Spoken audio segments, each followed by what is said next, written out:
श्री गौरव गोगोई।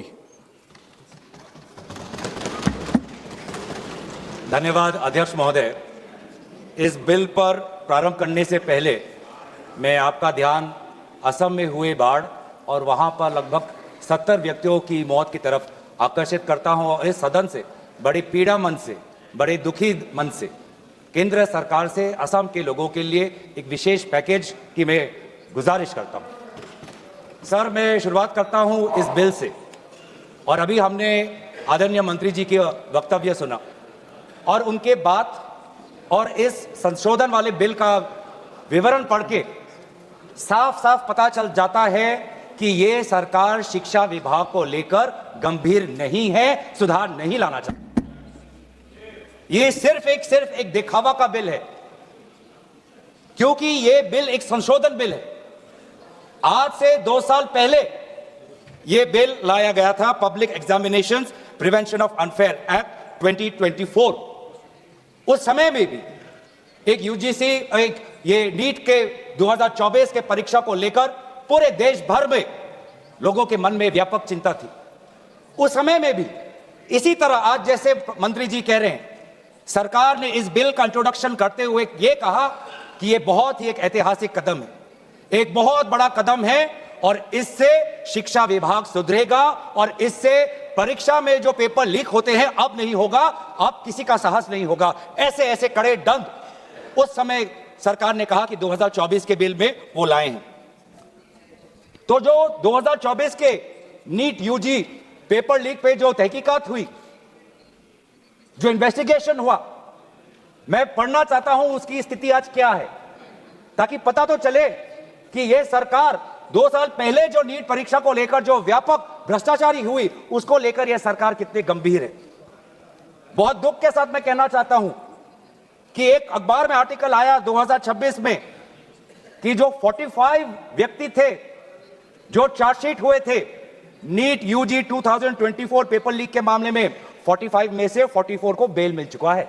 यह है इनकी गंभीरता, यह है इनके छात्रों के प्रति इनकी संवेदना। जो मूल व्यक्ति है जिसको मास्टरमाइंड कहा जाता है, संजीव मुखिया, 11 महीने तक वो फरार था। 11 महीने तक सरकार उसको पकड़ नहीं पाई। अप्रैल 2025 में वो फाइनली उसका गिरफ्तार हुआ और फिर उस मामले में उसको बेल मिल गया। उस मामले में इसको बेल मिल गया। मई 6, 2025 एक दूसरे व्यक्ति रंजीत कुमार बरुआ जो करियर एकेडमी एजुकेशन ट्रस्ट के चेयरमैन है, वो बेल। एक अमित कुमार सिंह जो पेपर सॉल्वर के गैंग में था, उसको मई 7, 2025 को उसको बेल। एक पंकज कुमार जो कैंडिडेट्स को वो सारे कागज लीक करता था मोबाइल फोन के द्वारा, मई 15, 2025 उसको बेल। राकेश जिसका ये आरोप था कि उसने प्रश्न कागज को उसकी चोरी की, उसको बेल। तो ऐसे एक लंबा ब्यौरा है, चाहे वो अमित प्रसाद महाराणा का हो या धीरेन्द्र कुमार पांडा का हो। तो ये कानून उस समय भी विफल था और ये कानून जिस मंशा से आज ला रही है आज भी ये विफल होगा। ये कानून आपकी विफलता का स्मारक है, क्योंकि ऐसे कानून 2024 के में लाने के पश्चात भी 2026 में तो लीक हुआ ना सर। अगर कानून इतना ही सशक्त था तो आज 2 साल बाद ही इतना बड़ा व्यापक लीक कैसे हुआ। और अफसोस की बात है सर, उस समय में भी शिक्षा मंत्री धर्मेंद्र प्रधान थे और जब 2024 का जब पेपर लीक का मामला जब पूरे देश भर में आया तो आपको पता है धर्मेंद्र प्रधान जी ने उस समय क्या कहा? उन्होंने कहा, कहां हुआ पेपर लीक? नहीं हुआ पेपर लीक। और आज भी पहले 2.5 महीने तक तो उनका रवैया यही था कि कहीं कोई धांधली नहीं हुई, सरकार ने बहुत अच्छा काम किया है। 21 बच्चों की जान गई, आत्महत्या उन्होंने की। आपको शर्म नहीं आती इस सरकार को कि जिस मंत्री के तहत में 21 बच्चों ने अपनी जान गंवा दी, आत्महत्या की, जब उसने अपने मंत्री पद से इस्तीफा दिया, कल जब वो सदन में आए आपने उनको ऐसा माला पहनाया ताकि जैसे वो पाकिस्तान से जंग लड़के आए हैं। ऐसा माला पहनाया, ऐसा उनका वजूद उनको बड़ा किया मानो कि वो पाकिस्तान से जाकर सीमा पे जाकर जंग लड़के आए हैं। ये है उनकी सच्चाई। दुख लगता है सर। आज ये बात प्रधानमंत्री आते हैं इंस्टाग्राम के रील पर, वो अलग बात है कि जो पहली कैबिनेट बैठक हुई उस कैबिनेट बैठक में शिक्षा को कैसे सुधारा जाए, पेपर माफिया को कैसे खत्म किया जाए, पेपर सेटर के माफिया को कैसे खत्म किया जाए, पेपर सॉल्वर के माफिया को कैसे खत्म किया जाए, टेस्टिंग सेंटर के माफिया को कैसे खत्म किया जाए, प्रिंटिंग प्रेस के माफिया को कैसे खत्म किया जाए, कोचिंग सेंटर के माफिया को कैसे खत्म किया जाए, सिलेबस कैसे स्कूल के सिलेबस के साथ मिले, आउट ऑफ सिलेबस परीक्षा के पेपर ना आए, सीबीएसई के ओएमआर में धांधली न हो, इन सब चीजों पर व्यापक चर्चा करने के बजाय प्रधानमंत्री मोदी जी कहते हैं इंस्टाग्राम पर और ध्यान दो, इंस्टाग्राम पर और ध्यान दो। और प्रधानमंत्री जब आते हैं हाई पावर कमेटी की बात करते हैं, तो 2 साल पहले जो के राधाकृष्ण की जो हाई कमेटी थी उसका क्या हुआ? 2 साल हाई कमेटी अपने गठन की, प्रधानमंत्री केंद्र सरकार के निरीक्षण में एक हाई कमेटी बनी, के राधाकृष्ण फॉर्मर इसरो के चेयरमैन। अगर वास्तविक में उन्होंने इतना बढ़िया काम किया तो 2 साल पश्चात ही आज क्यों दोबारा ऐसा पेपर लीक हुआ? सरकार यह दिखाना चाहती है कि यह बहुत गंभीर है। पिछले कुछ दिनों में पता चला कि एनटीए के लगभग 47 लोगों को बदला गया। सर, मैं इस सरकार से मैं ब्यौरा चाहूंगा कि वे जो 47 लोग हैं जिनको आपने ट्रांसफर किया या सस्पेंड किया, कौन है वो? क्योंकि एनटीए की जो एक्चुअल सैंक्शन कैपेसिटी है, एनटीए की जो सैंक्शन कैपेसिटी है वो 34 की है, 34 की सैंक्शन कैपेसिटी है। ये 47 कौन है? कौन है ये 47? 34 में से तो शायद 10-11 वैकेंसियां हैं, 24 ही है जहां पर लोग बैठे हुए हैं। तो ये जो 47 जो सैंक्शन, ये कौन है? जो आउटसोर्स करके अपने लोगों को लाया एनटीए में, वो लोग हैं क्या? उसका ब्यौरा मिलना चाहिए। हम जानना चाहते हैं, आपने एनटीए के डीजी को बदला और एनटीए के चेयरमैन को रखा, ऐसा क्यों? ऐसा क्यों? आपको एनटीए के डीजी पर विश्वास नहीं, आपने मान लिया कि शिक्षा मंत्री धर्मेंद्र प्रधान जी का इस्तीफा होना चाहिए, आपने यह भी मान लिया, तो आपको एनटीए के चेयरमैन पे इतना विश्वास क्यों? यह हम जानना चाहते हैं।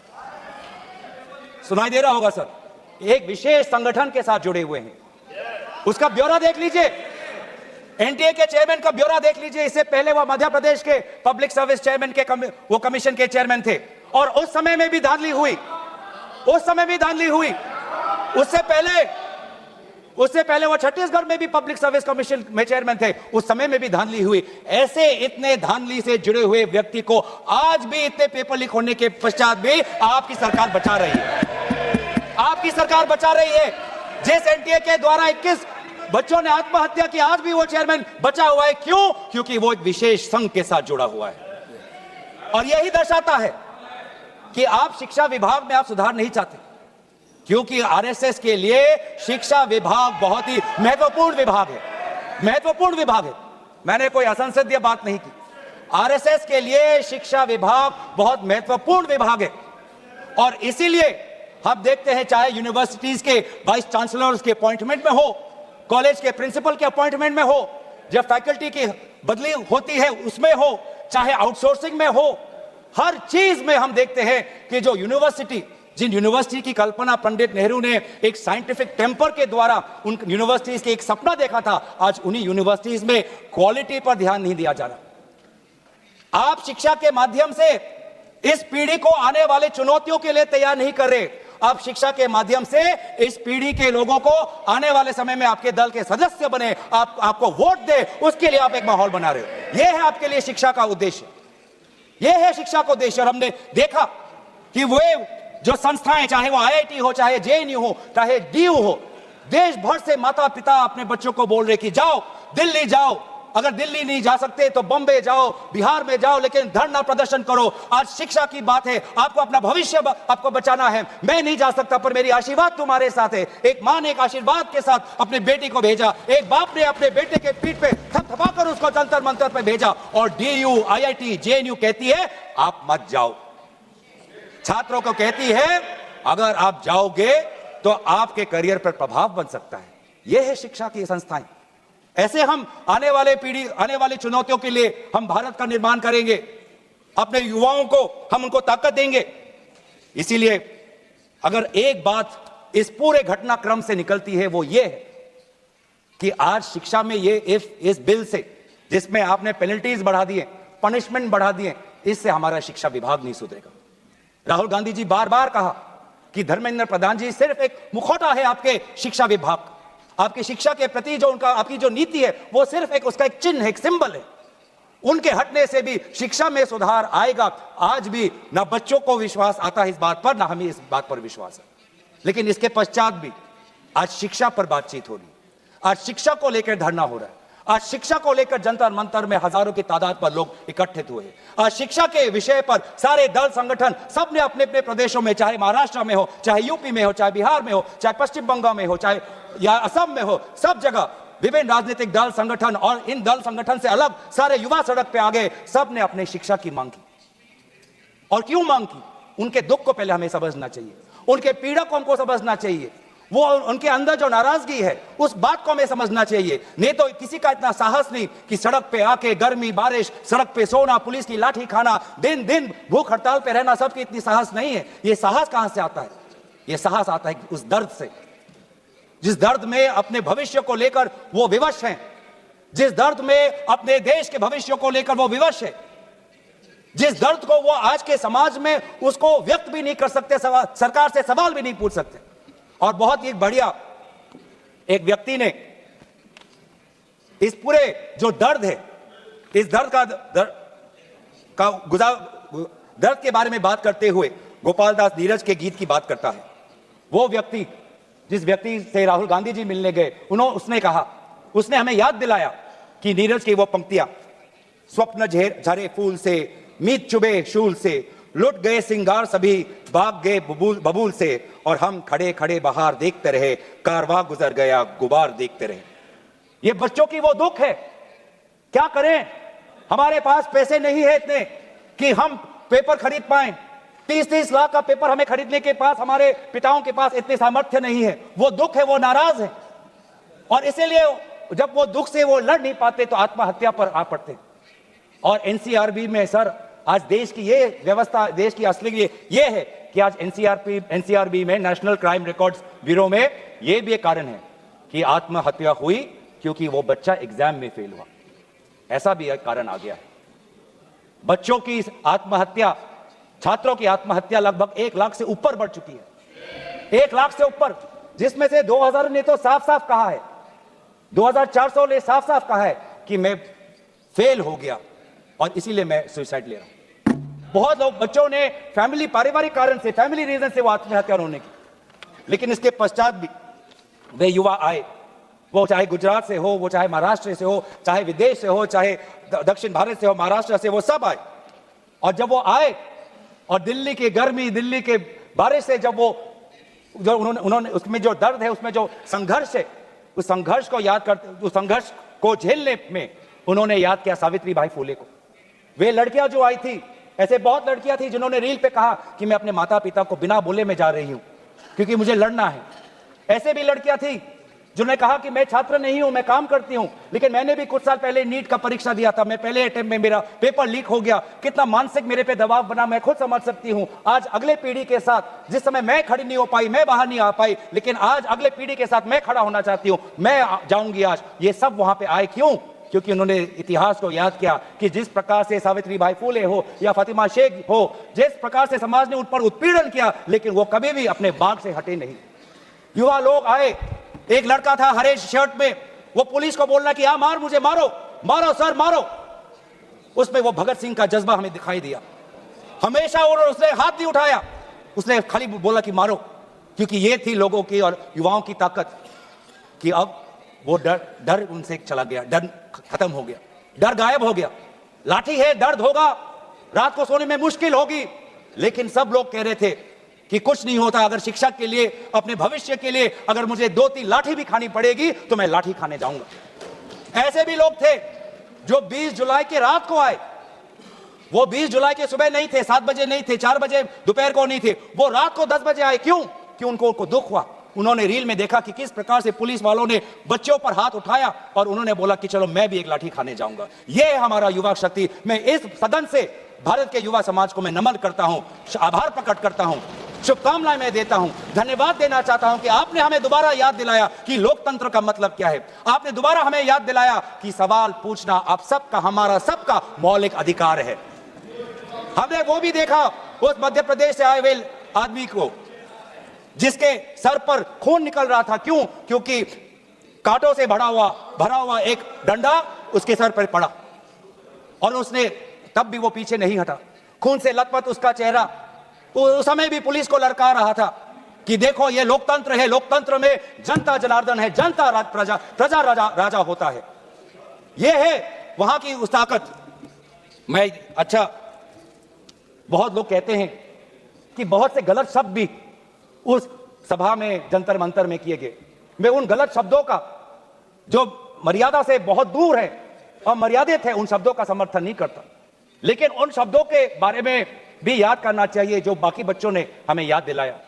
किसी एक बच्चे ने याद दिलाया वसीम बरेली की कविता, जिसमें लिखा है, जो उसूलों पर आंच आए तो टकराना जरूरी है, जिंदा हो तो जिंदा नजर आना जरूरी है। ये हैं बच्चे, ये है वो बच्चे और जो अलग अलग प्रदेश से आए हैं। मैं धन्यवाद देना चाहता हूं कि इन्होंने अपनी इंसानियत दिखाई। हर वो बेटी जो वहां जाती थी वो कहती थी कि ये जंतर मंतर ये ऐसा एक जगह बन गया है जहां पर मैं अपने आप को सुरक्षित महसूस करती हूं। जब पुलिस की लाठी आती है तो कोई अनजाना व्यक्ति, कोई अनजाना उसके सामने आकर अपने शरीर से उस लड़की को बचाता है। डंडा उसके लड़के के शरीर पर पड़ता है, वो लड़का कहता है कि इस उंगली से मैंने पिछली बार कमल पर वोट डाला, आज इसी उंगली को कमल के पुलिस ने तोड़ डाला। ये है उनका साहस। आज समाज, मैं पूरे छात्र के साथ पूरे समाज को भी मैं धन्यवाद करना चाहता हूं। उस गुरुद्वारों को मैं के संचालकों को मैं धन्यवाद करना चाहता हूं जिन्होंने अपना दरवाजा खोला, लोगों को वहां पे शरण दिया। ये है हमारी देश की खूबसूरती। मैं धन्यवाद देना चाहता हूं कि देश भर से लोगों ने फोन किया कि मैं वहां जा नहीं सकता, लेकिन स्विगी के द्वारा उन बच्चों को खाना तो पहुंचा सकता हूं। मैं धन्यवाद करना चाहता हूं उन वकीलों का, वो चाहे सुप्रीम कोर्ट के बाहर हो, चाहे वो जंतर मंतर पे आए हो, सबने बोला कि लोकतंत्र के साथ, संविधान के पक्ष में आज हम सब यहां पे खड़े हैं। लेकिन जहां पर हमने हमारी खूबसूरती देखी, जहां पे हमने इंसानियत देखा, जहां पर हमने लोकतंत्र की ताकत देखी, वहीं पे हमने इस सरकार की क्रूरता भी देखी। हमने देखा आपने किस प्रकार से पेलेट गन का इस्तेमाल किया, हमने देखा किस प्रकार से आपने इलेक्ट्रिक बेटन का इस्तेमाल किया, हमने वो भी नजारा भी देखा कि किस प्रकार से एक पुलिस कर्मचारी ने एक लड़की के गाल पर थप्पड़ मारा। वो एसीपी का नाम भी हमें याद है, उस पुलिस कांस्टेबल का चेहरा भी याद है जिसने अपने डंडे के साथ एक लड़की के प्राइवेट पार्ट पे उसने आक्रमण किया। हमें याद है वो लड़कियां जिन्होंने उनके आंसू निकल रहे थे आंखों से और कह रहे थे कि पुलिस वाले उनको मां बहन की गाली दे रहे थे। हम भूलेंगे नहीं वो बच्चियों जिन्होंने कहा कि मेरे पीठ पे जो कपड़े थे उन कपड़ों को इस पुलिस ने फाड़ दिया। ये है असलियत। और इसीलिए बार बार हम मांग कर रहे हैं कि किसने आदेश दिया, वो आदेश कहां से आया कि पेलेट गन का इस्तेमाल हो? किसने आदेश दिया? किसने आदेश दिया कि आंसू गैस का इस्तेमाल हो? किसने आदेश दिया कि लाठी पैरों पे नहीं, लाठी सर पे पड़नी चाहिए? किसने वो आदेश दिया? और इसीलिए बार बार राहुल गांधी जी ने भी चिट्ठी लिखी है और आज भी हम देखते हैं कि अब सारी हम बातें कर रहे हैं। आज इस सदन में, इस सत्र में इस विषय पर भाग इसलिए लेना चाहते हैं क्योंकि हम सरकार से जवाब चाहते हैं और विशेष रूप से गृह मंत्री से जवाब चाहते हैं। गृह मंत्री से हम जवाब चाहते हैं। मेरा कहना है सर, गृह मंत्री से हम जवाब चाहते हैं। यहाँ पर बैठे हैं सर, आज ये बिल क्यों आया है? ये बिल क्यों आया है? ये बिल क्यों आया है? ये बिल क्यों आया है समझना चाहिए। ये बिल इसलिए आया है कि गृह मंत्री के द्वारा भेजी हुई पुलिस लोगों के हौसले को कुचल नहीं पाई, इसलिए ये बिल आया है। आपने उस धरना को खत्म नहीं कर पाया, इसलिए ये बिल आया है। हमने देखा रात से दिल्ली में, बिहार में आपने AK-47 का इस्तेमाल किया। ये नौबत है। हमने इसीलिए मैं लोगों का धन्यवाद करना चाहूंगा और धरना प्रदर्शनकारी के साथ है जिन्होंने एक और हमें बहुत ही खूबसूरत गीत याद दिलाया, दिनकर का। अब जो सिर पर आ पड़े नहीं डरना है, जन्म में है तो 2 बार नहीं मरना है। ये जो लोगों ने आज जो संदेश दिया है लोकतंत्र में, दोबारा उन्होंने आज हमारे ऊर्जा जो दी है, इसके लिए सारे विपक्षी दल, हम भारत के युवा समाज के साथ है, छात्र समाज के साथ है, वे सारे जिन्होंने संघर्ष किया उनके साथ है। और आज भी अब चाहते हैं कि गृह मंत्री आए और सदन के अंदर बोले कि क्यों आपने पुलिस के द्वारा बच्चों पर यह दुर्व्यवहार किया, बच्चों के पर आपने आक्रमण किया और बच्चों के साथ आज उनके आंसू निकलते हमने देखने पड़े। इन सभी बातों के साथ मैं अपने वाणी को विराम देता हूं। धन्यवाद।